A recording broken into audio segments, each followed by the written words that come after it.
Regardant la lumière filtrée à travers la fenêtre de la rue de la Pluie, Catherine Wilson pousse un profond soupir. Assise à son bureau dans une petite entreprise de traduction, elle traduit sans cesse des contrats espagnols en anglais. Parfois, elle est déçue que sa vie soit devenue si monotone. Avez-vous terminé la traduction du contrat Gutiérrez? L'interpelle Mike, son patron. Catherine s'empresse de détourner le regard de l'écran et se force à sourire. J'ai presque terminé.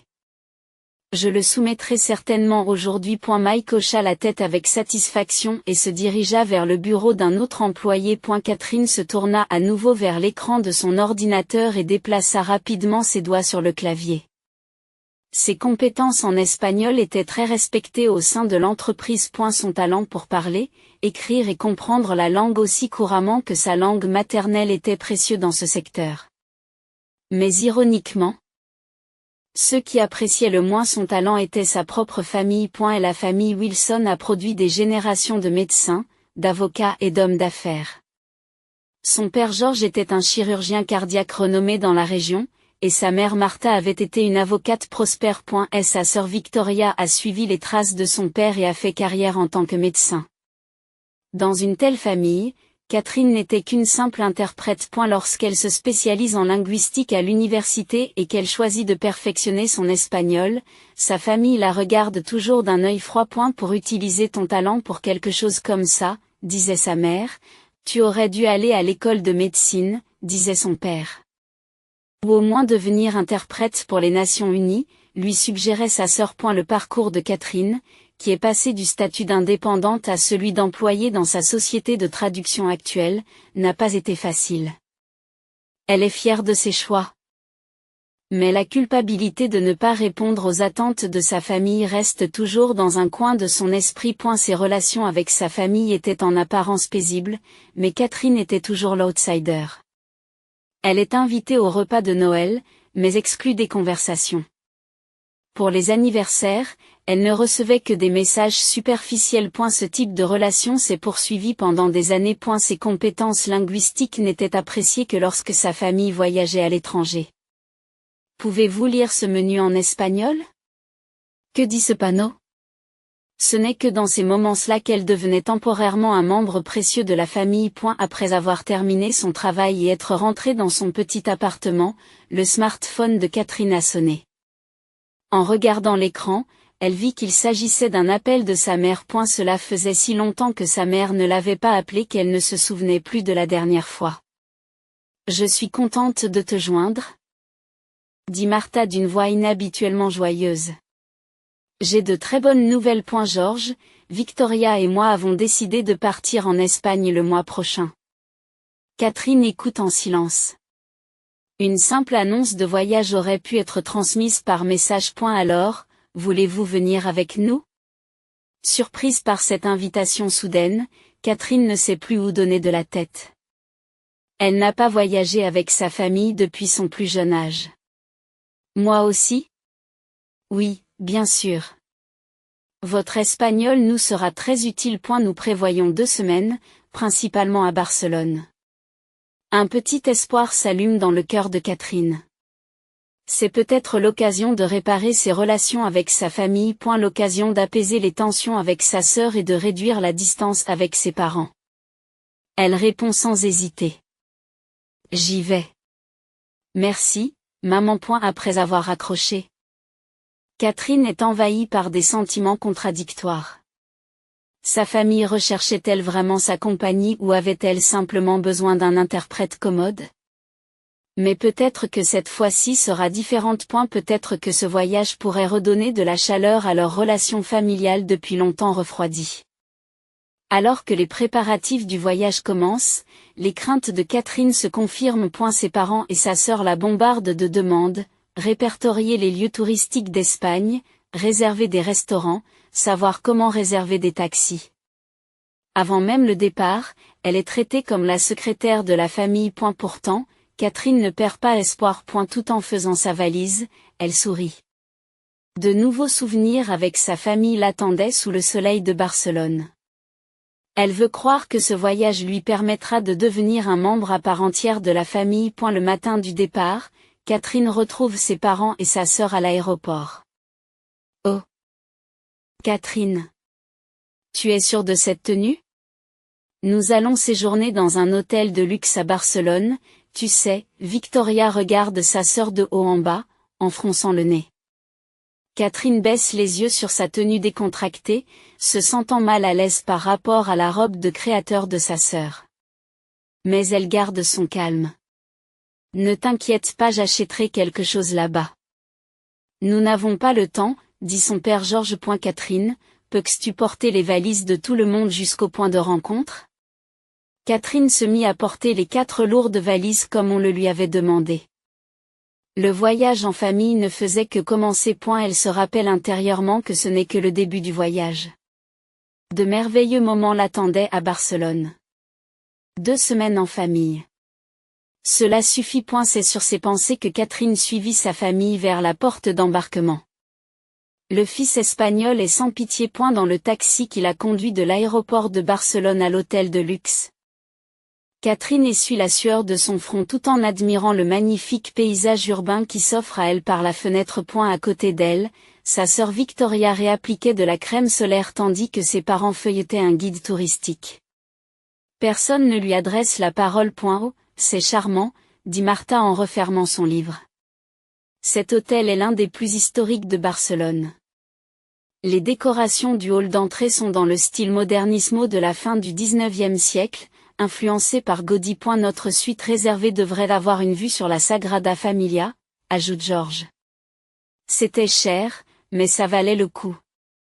Catherine sourit en regardant par la fenêtre.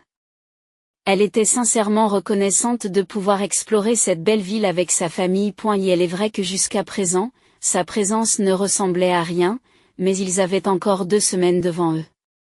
Ils avaient tout le temps de renouer des liens. Lorsque le taxi s'arrête devant l'hôtel, le chauffeur commence à décharger les bagages du coffre.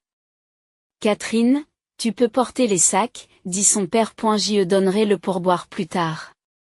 Elle acquiesce en silence et prend en main les 4 lourdes valises. Heureusement, un portier de l'hôtel lui vint rapidement en aide.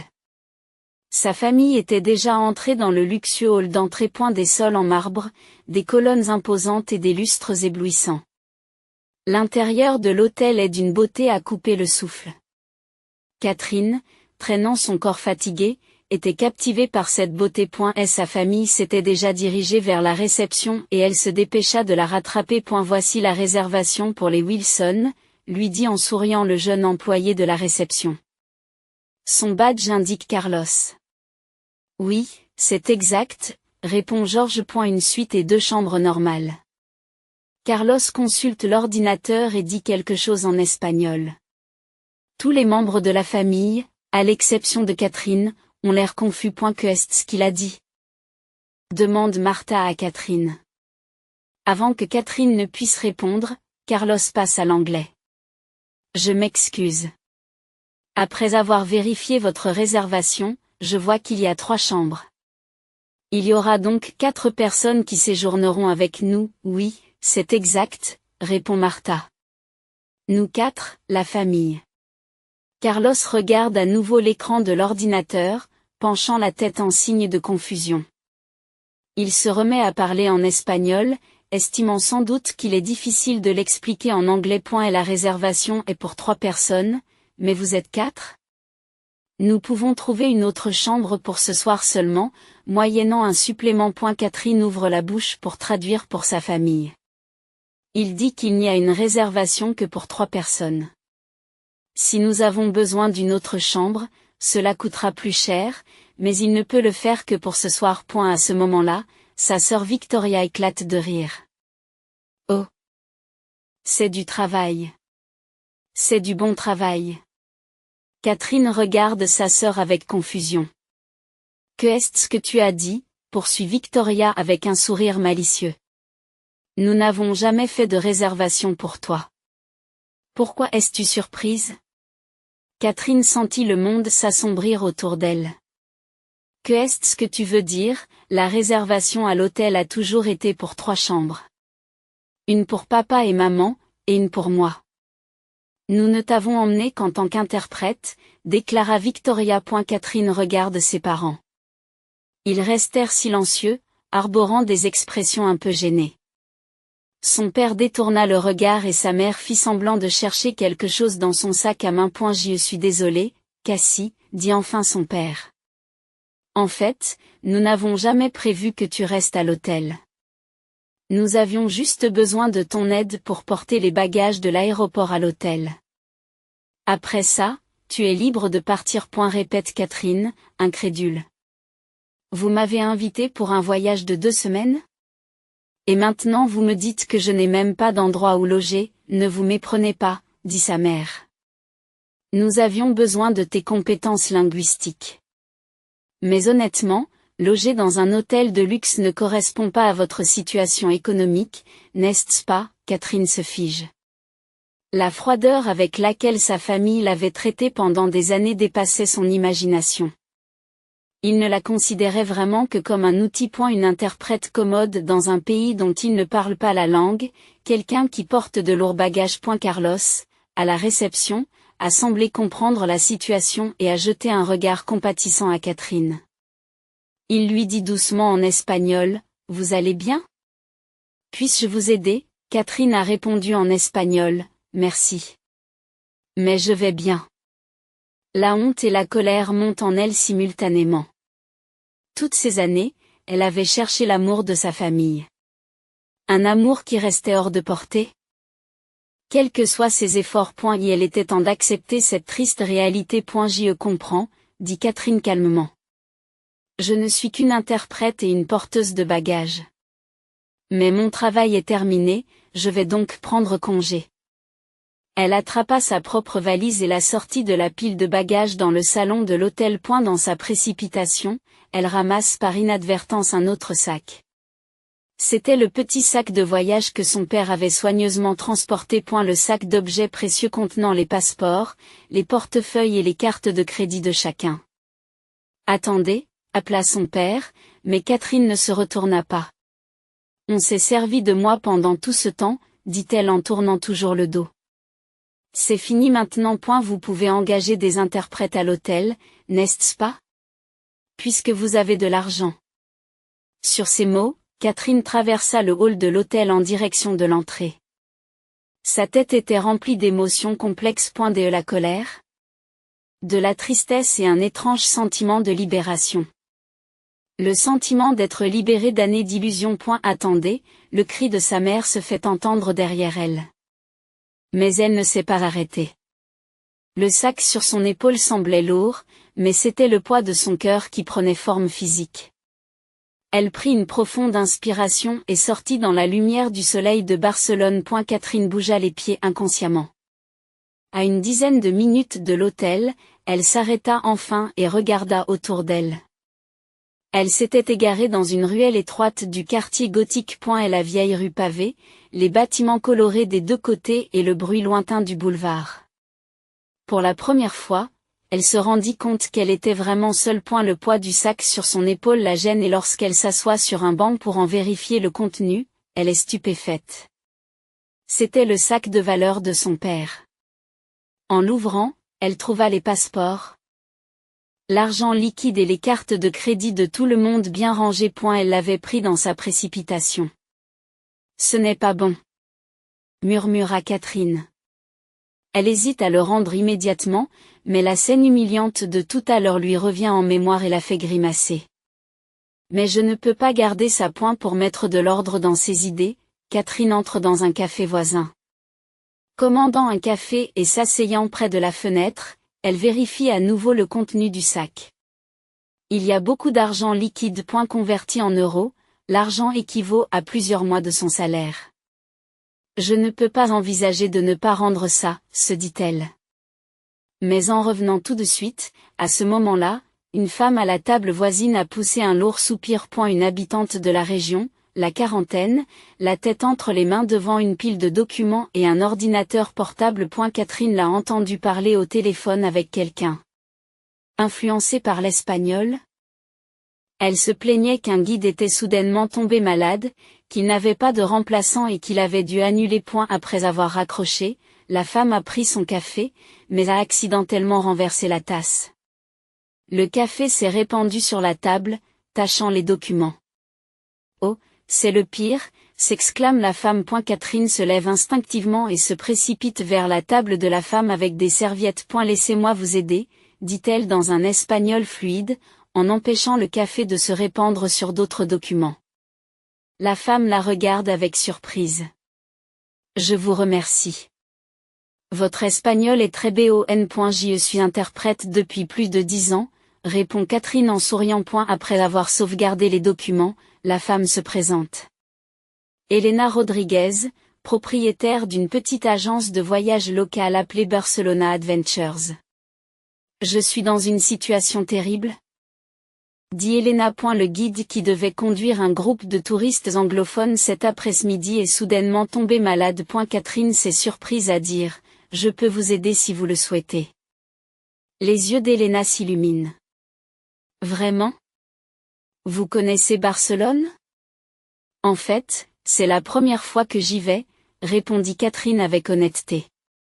Mais j'ai préparé des informations touristiques de base. Pour ma famille.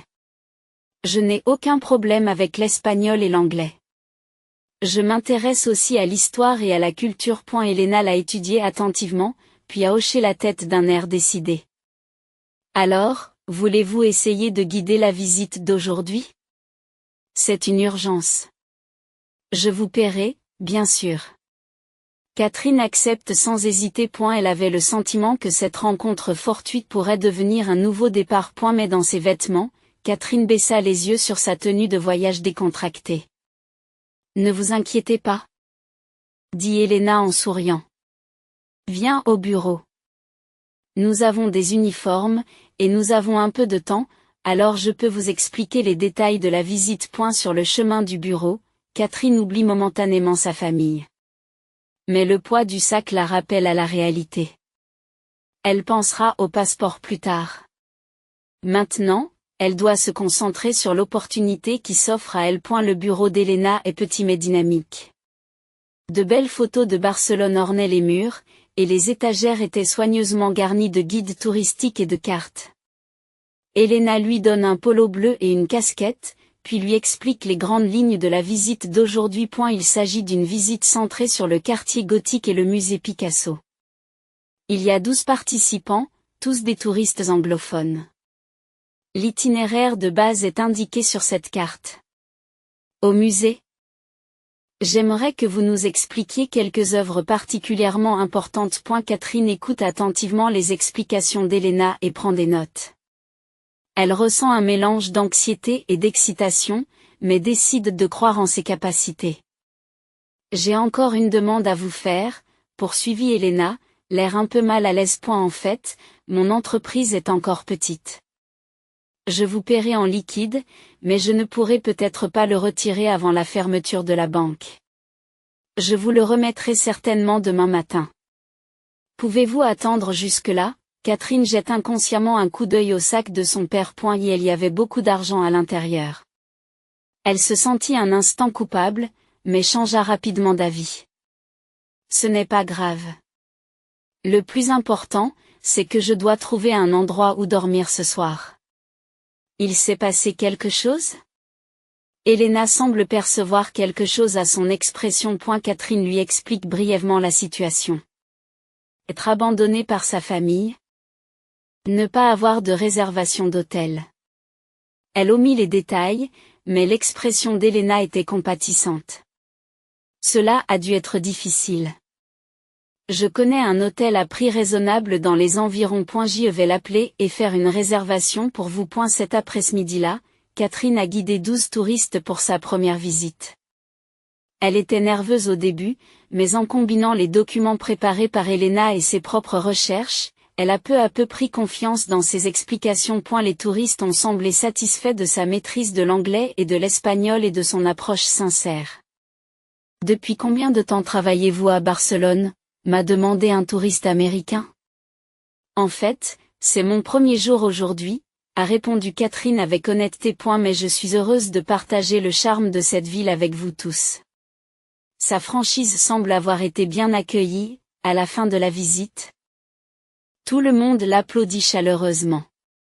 Certains ont même été suffisamment impressionnés par ses conseils pour laisser des pourboires. Elena est ravie de la prestation de Catherine.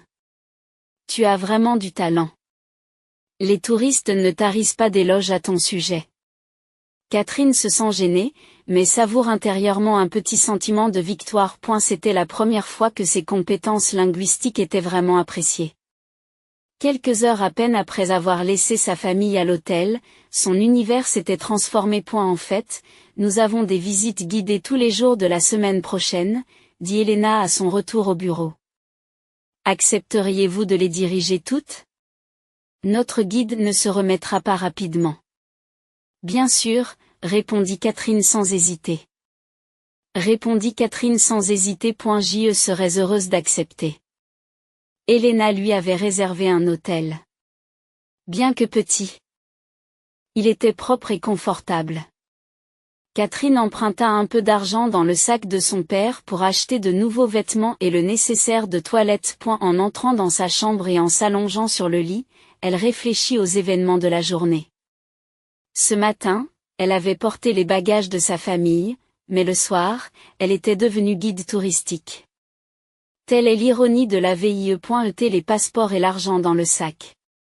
Elle y réfléchira demain. Ce soir, elle voulait dormir en pensant aux nouvelles possibilités qui s'offraient à elle. Le lendemain matin, Catherine se réveille plus énergique que prévu. Tout en prenant son petit déjeuner, elle pense à sa famille. Ils avaient dû se rendre compte de la disparition de leur passeport et de leur argent et devaient être en train de paniquer. Elle se sent un peu coupable, mais plus encore, elle se réjouit de commencer à suivre sa propre voie. Ce jour-là également, Catherine a guidé des visites selon les instructions d'Elena. Elle a su transmettre le charme de Barcelone avec encore plus d'assurance que la veille. Les réactions des participants sont excellentes et son travail de guide est de plus en plus apprécié. Le matin du 3e jour, Elena l'attend au bureau. Votre guide jouit d'une bonne réputation. Les réservations augmentent. J'aimerais vous engager pour toute la semaine. Catherine a accepté avec plaisir. Cependant, immédiatement après, la porte du bureau s'est ouverte et des visiteurs inattendus sont apparus. Catherine. En se retournant, elle aperçoit ses parents et ses sœurs. Tous trois avaient l'air épuisés, surtout son père qui semblait complètement vidé. Catherine sursaute. Elle se demande comment sa famille l'a trouvé, mais bien que Barcelone soit une grande ville, les infrastructures touristiques sont limitées. Ils avaient probablement visité les agences de voyage les unes après les autres. Vous avez donc pris nos passeports et notre argent. Accuse Victoria sur un ton de condamnation.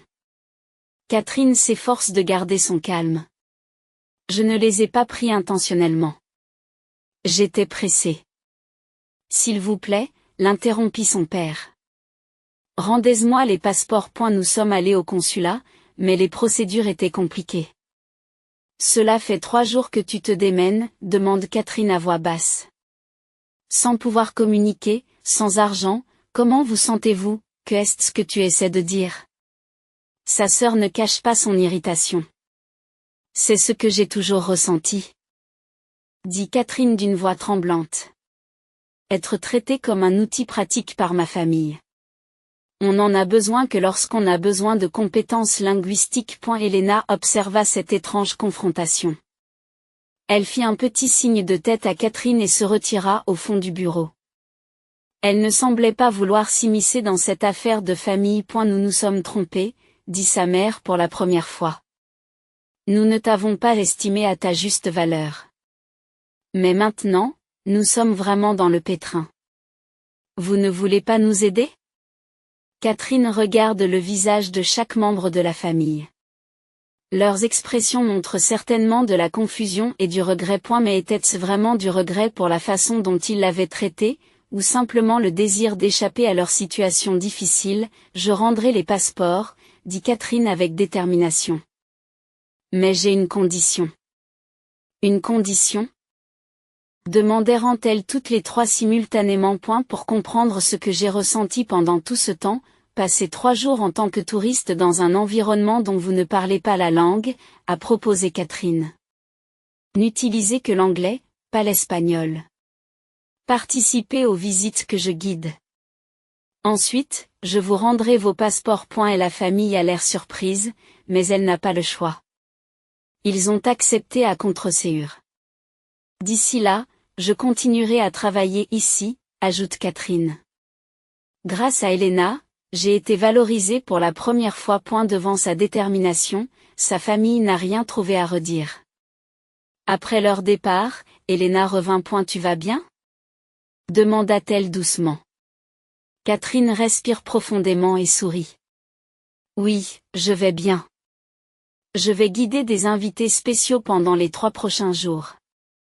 Elena acquiesça. Compréhensive. Tu feras un excellent guide. Ne gaspille pas ton talent. Catherine leva les yeux vers le ciel lumineux de Barcelone à l'extérieur de la fenêtre. Le chemin à parcourir n'était peut-être pas facile, mais pour la première fois, c'était un chemin qu'elle avait choisi pour elle-même. Le défi de 3 jours est devenu une expérience révélatrice pour la famille Wilson. En participant aux visites guidées par Catherine, ils ont ressenti pour la première fois l'anxiété et la solitude des étrangers. Le premier jour, George, Martha et Victoria se joignent à contre-séure à la visite. Suivant les conseils de Catherine en anglais, ils essaient de ne pas la regarder dans les yeux pour ne pas la reconnaître. Cependant, en voyant les autres touristes s'exclamer d'admiration devant les explications fluides et les connaissances étendues de Catherine, leurs expressions changent peu à peu. C'est vraiment Cassie? Chuchote Martha à son mari à l'heure du déjeuner. Elle avait l'air si sûre d'elle. George acquiesce silencieusement. Je ne savais pas qu'elle avait un tel talent. Le deuxième jour, un incident intéressant se produit. À un restaurant où ils déjeunent, le serveur ne comprend pas du tout l'anglais et le menu n'est qu'en espagnol. Les 3 Wilson sont désorientés et ressentent pour la première fois l'angoisse de ne pas être compris. Catherine, qui s'occupait d'autres clients, ne pouvait pas les aider. Finalement, ils ont dû pointer des images pour commander, et des plats inattendus leur ont été servis, à leur grand désarroi. Que dois-je dire? Victoria est troublée. Ce n'est pas ce que je voulais. Cassie a dû se sentir comme ça tous les jours, dit Martha doucement. Comme si elle était la seule à parler une langue différente dans la famille. Le matin du 3e jour, Martha pleurait secrètement dans sa chambre. En repensant à ses années de comportement. Elle regrette pour la première fois sa froideur à l'égard de sa fille. Nous avons fait des choses terribles, dit-elle à George. Nous n'avons pas traité Cassie comme un vrai membre de la famille. George, après un silence pesant, acquiesce. Nous n'avons pas su la valoriser, comme si seuls les médecins et les avocats méritaient le respect. Après la dernière visite, Catherine attend sa famille au bureau d'Elena. Comme promis, il était temps de rendre les passeports et l'argent restant. Cependant, des émotions complexes tourbillonnent dans son cœur. Avait-il vraiment changé, ou n'était-ce qu'un acte pour échapper à leurs difficultés? La porte s'ouvre et sa famille entre. Tous 3 avaient l'air fatigués, mais les yeux de Martha en particulier étaient rouges et gonflés par les larmes. Cassie, c'est Martha qui parle en premier.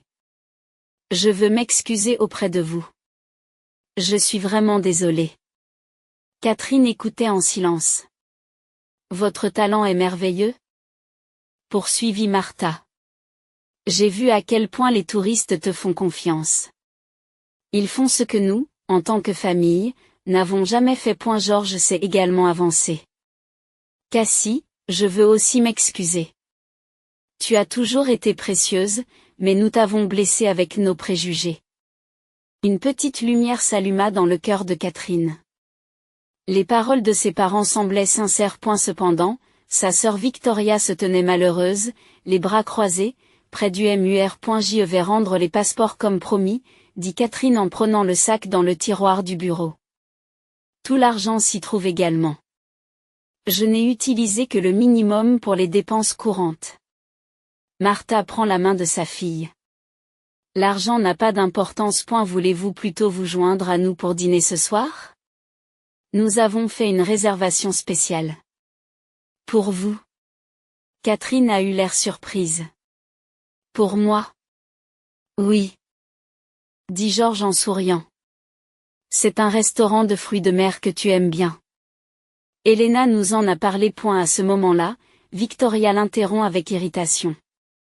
Pouvons-nous arrêter cette mascarade? Mettons fin à cette farce. Rendez les passeports et retournons à l'hôtel. L'atmosphère de la pièce se fige instantanément. Les parents ne savent plus où donner de la tête et Catherine regarde froidement sa sœur. Toujours la même sœur, dit Catherine à voix basse. Rien n'a donc vraiment changé après tout. Martha et Georges regardèrent leur fille avec des expressions confuses, mais n'intervinrent pas. Comme toujours, ils essayaient d'éviter le problème. À ce moment-là, la porte du bureau s'ouvrit et Elena entra. Elle sourit chaleureusement à Catherine. J'ai quelque chose à te dire, dit Elena avec enthousiasme. Une merveilleuse nouvelle. Barcelona Adventures se développe. Nous avons besoin d'un guide qui parle anglais et espagnol. Je veux que tu travailles avec nous à plein temps. Les yeux de Catherine s'écarquillent. À temps plein? Vraiment? Elena acquiesce. Votre talent est exceptionnel. Pourquoi ne pas commencer votre nouvelle vie ici, à Barcelone? Tout le monde dans la salle est surpris par ce développement inattendu. Dans le cœur de Catherine, une certitude s'est imposée. Elle tendit le sac contenant les passeports à sa famille. Je les rends, dit Catherine à voix basse. Mais à partir de maintenant, je vais vivre ma propre vie. Elle se tourne vers Elena. J'accepte ton offre. Je veux prendre un nouveau départ ici. À ce moment-là, le visage de Catherine affiche une conviction et un rayonnement qu'on ne lui avait pas vu depuis des années. Dans la brise méditerranéenne rafraîchissante du début de l'été à Barcelone, Catherine se tenait devant la Sagrada Familia, expliquant à un petit groupe de touristes dans un espagnol et un anglais fluide. Les touristes s'exclament d'admiration devant ses explications. Ses cheveux étaient plus courts qu'avant, et sa peau avait pris une couleur de blé saine sous l'effet du soleil méditerranéen. Et la confiance et l'épanouissement se lisaient dans ses yeux et elle souriait beaucoup plus qu'il y a un an. Cette sculpture est l'une des dernières œuvres de la déesse. Après sa mort dans un accident, elle a été poursuivie par ses disciples. Après avoir terminé la visite, Catherine consulte son smartphone. 2 messages non lus. L'un d'Elena, l'autre de sa mère. Ses parents étaient censés arriver à Barcelone pour lui rendre visite aujourd'hui. En un an, les aventures barcelonaises avaient pris une ampleur considérable. Catherine et Elena étaient devenues des partenaires commerciaux, développant leur activité. Avec le concept d'expériences locales authentiques. Elles proposaient désormais des excursions non seulement dans les lieux touristiques traditionnels, mais aussi dans des endroits connus uniquement des locaux. Les guides de Catherine sont devenus célèbres grâce au bouche à oreille et les réservations sont toujours complètes. Dès retour au bureau, Elena l'accueille avec un sourire. Vos parents sont bien arrivés. Ils sont en train de s'enregistrer à l'hôtel. Catherine respire profondément. C'était la première fois depuis des mois qu'elle retrouvait ses parents. Depuis cet incident, elle n'était pas retournée en Amérique, gardant seulement le contact par téléphone et appel vidéo. Au début, c'était gênant, mais au fil du temps, sa relation avec sa mère en particulier s'est améliorée. Nerveuse, demande gentiment Elena. Un peu, répond Catherine avec honnêteté. Mais pas comme avant. Le soir, Catherine retrouve ses parents dans un restaurant haut de gamme. Depuis les sièges de la terrasse, ils pouvaient admirer la vue crépusculaire de Barcelone. Lorsqu'elle aperçoit ses parents, son cœur s'emballe. L'année avait apporté des changements chez eux aussi. Son père avait plus de cheveux gris et l'expression de sa mère s'était adoucie. Cassie. Martha se précipita pour serrer sa fille dans ses bras lorsqu'elle l'aperçut. Georges s'approcha également avec un sourire chaleureux, échangeant des accolades. Tu as vraiment pris ton envol, dit Georges avec fierté. Elena nous a parlé de votre entreprise. C'est une belle réussite.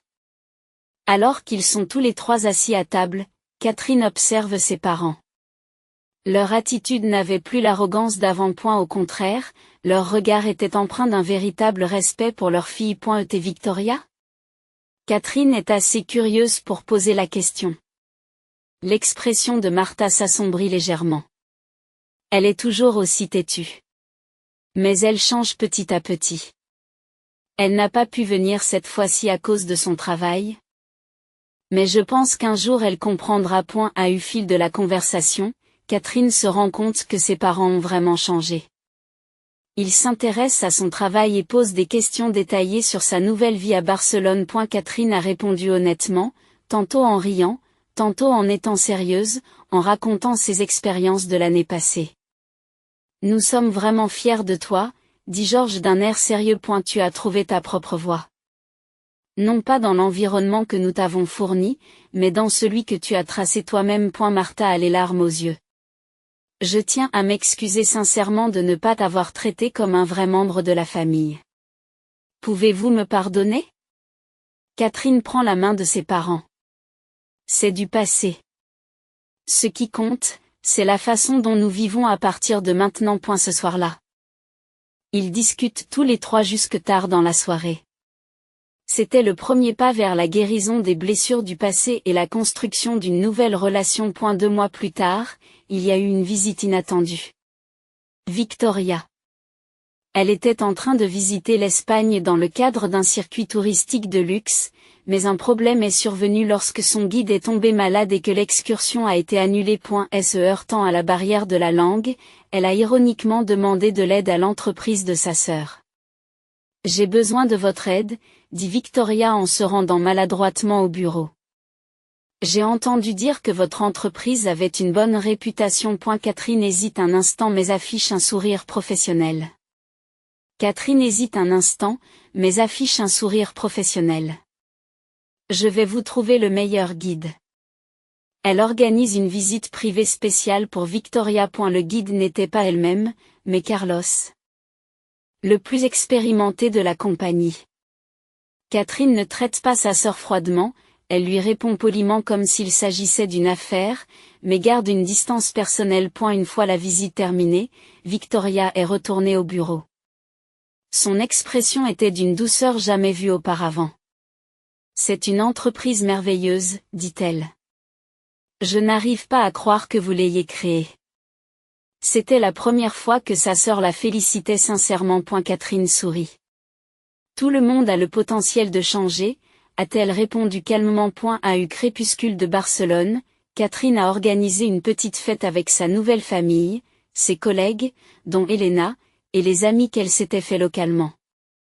Un espace chaleureux rempli de rires. Un verre de vin à la main, elle contemple les lumières de la ville depuis la terrasse. Il y a 1 an, elle a été abandonnée dans cette ville, livrée à elle-même. Aujourd'hui, elle est entourée de personnes qui comprennent sa valeur et qui ont trouvé un endroit où elle peut utiliser ses talents. Le nouveau chapitre ne fait que commencer.